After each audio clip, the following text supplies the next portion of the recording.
Kondisi jalan dari Banjarjuk, Bali menuju Banjar Penatahan, Desa Susut, Kecamatan Susut, Kabupaten Bangli, kini mengkhawatirkan. Jalan tersebut harus dipasangi penanda agar penggunanya lebih berhati-hati. Pemasangan penanda dilakukan pada Jumat 14 November oleh pemerintah Desa Susut bekerjasama dengan Babinsa dan Bahabin Kamtipmas setempat.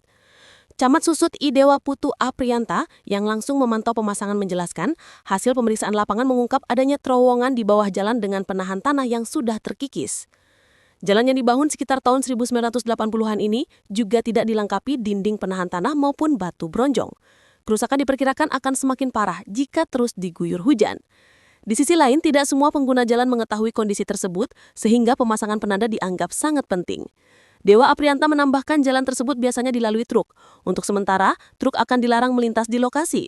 Selain rawan jebol, jalan juga semakin sempit setelah dipasangi penanda. Dalam waktu dekat, pihak desa akan memasang spanduk imbauan larangan truk melintas di jalur tersebut.